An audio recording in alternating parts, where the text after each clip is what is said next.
Guys, atong sambingay karon about sa frustrated and depressed. Daghan kayo ro mga tawo Kristohanon nga frustrated sila and depressed sila. Most especially sa mga wala agyoy pangginoo sa kinabuhi.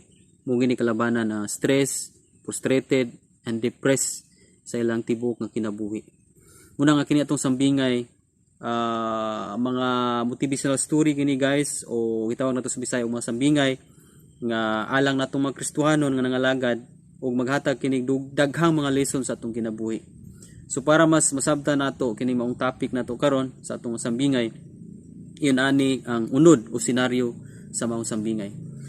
Adunay reunion guys sa mga estudyante, about kini sa mga estudyante nga nangapi. Okay? Kani atong istorya karon about istorya kini sa mga estudyante nga nangapi. Dunay reunion sa mga estudyante, o katong nga reunion dapat i-held nila sa kanhin lang professor. Okay? Professor nila sa una nga ilang palangga. So moto dito sila sa balay sa ilang professor. Unya samtang nagsulyanay sila sa lamisa mga estudyante. Moto istoryanay na sila sa ilang mga naabot sa kinabuhi, no? Tungod sa kadugay nga panahon daghan na nga minyo, na mga businessmen, daghan na mga negosyo, ang uban mga profesyon na. Okay? Kasi lipay kayo sila, suginlanay sila sa ilahang mga kaagi o kahimtang sa kinabuhi. Sa wa pa sila nga minyo, katong nag-eskwela pa sila, hinumduman nila.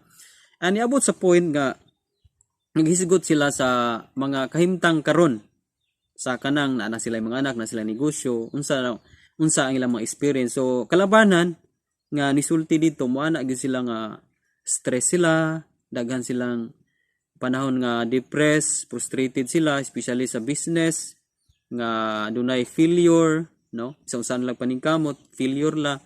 Okay? So ang uban depressed sila sa ilang pamilya, nagka-broken family ang uban, kinangita og lain, okay? Nya stress ang uban tungod sa mga daghang problema, daghang mga kabalatian, niabot so stress. Daghan kayo nga nisulti nga o 100% gyud ang nisulti nga mga estudyante nga stress sila, frustrated sila o depressed sa ilang kahimtang. So ang professor namati nila miingon sa asawa giingnan niya ang asawa sa professor nga day timpla o pakikuha og mga kape, timpla dito sa kusina og hati mi diri og kape. Okay? So moto gihatdan sila og kape sa asawa.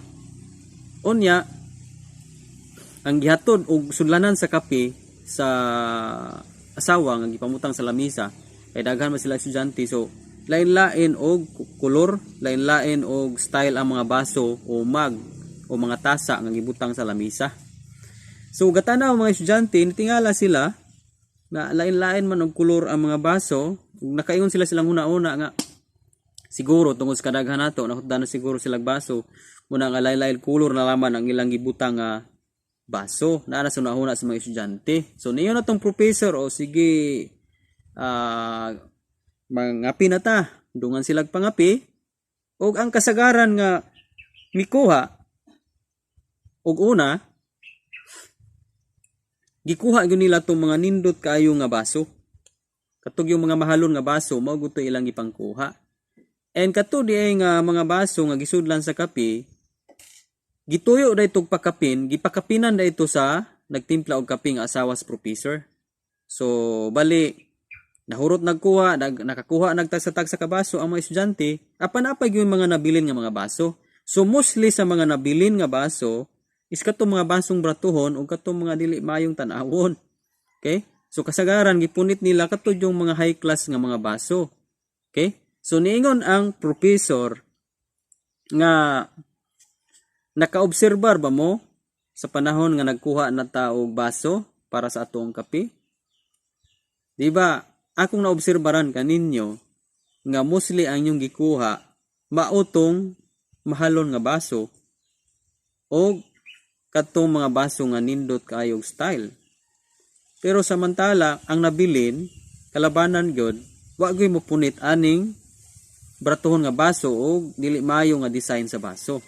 So nangutana ang professor nga asa may joy importante ninyo, ang baso or ang kape?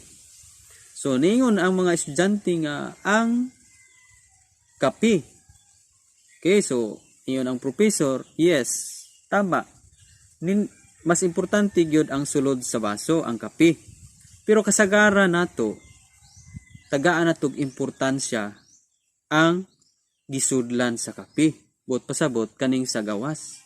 Okay, so niyon ang professor atong ipakasama nga kining baso mao ni ang inyong negosyo, mao ni ang inyong kanang kaminyoon, mao ni ang inyong mga plano, mao ni ang inyong mga career, unsa pa mayong pamuhi, mayong pananom, unsa yung mga status kinabuhi.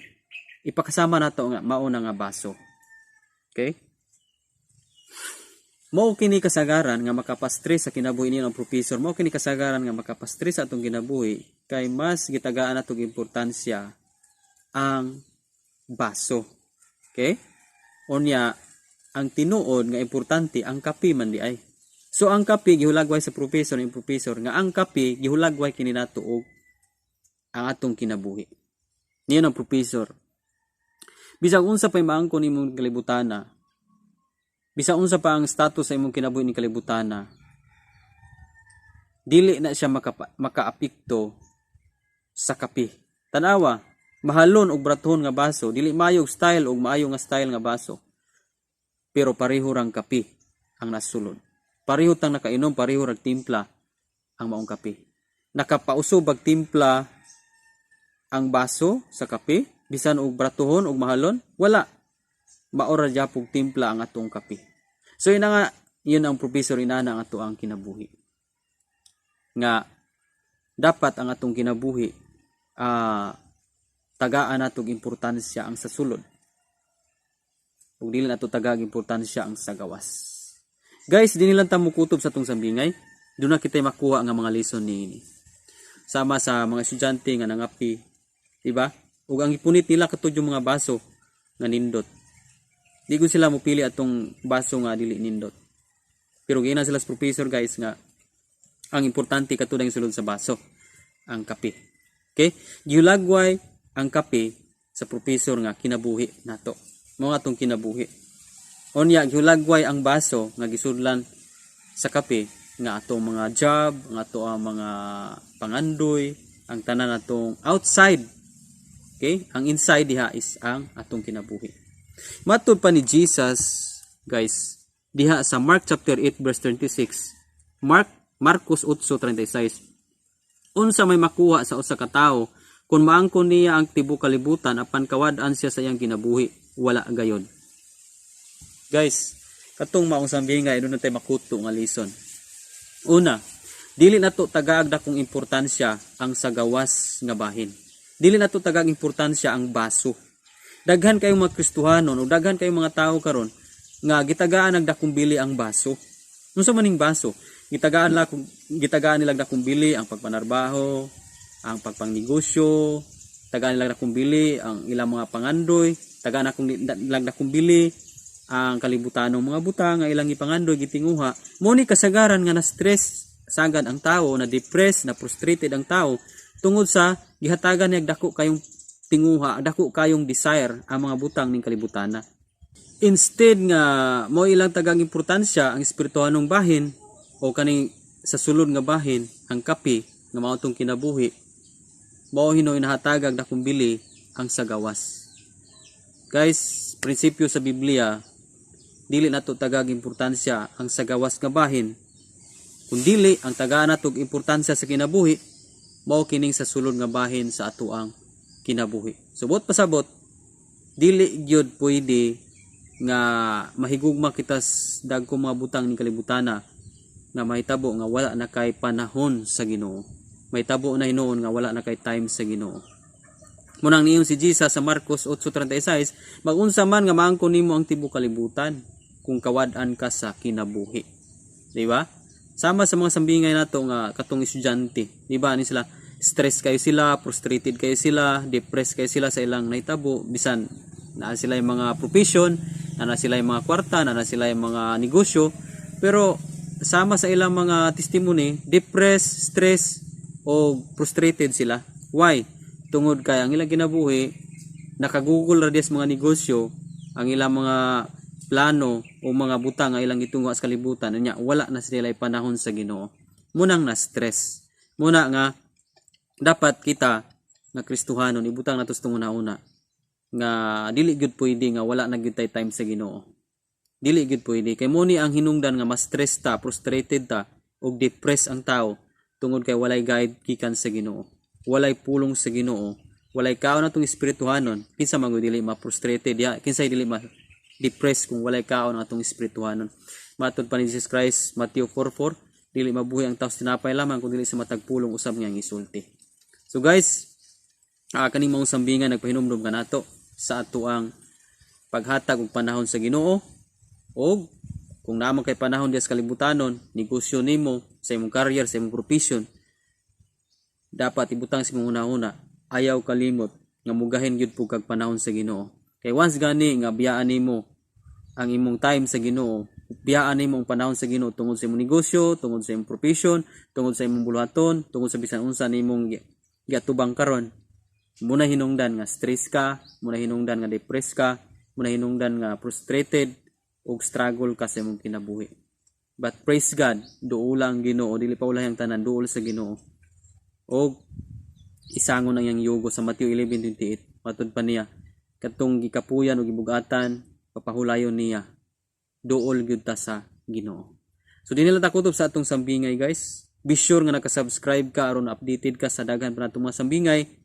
And daghan na kaita mga sambingay guys. Paki-scroll up lang, pakipili lang sa itong sambingay. By topic atong mga sambingay about sa Kristohanon. Magamit kini as a preaching illustration kung usa ka magwali sa church, usa ka leader o tigwali sa pulong sa Ginoo. Pwede ni siya magamit as a preaching illustration. Guys, God bless. Kita-kita na punta sa ato ang next ng mga sambingay. Glory to God.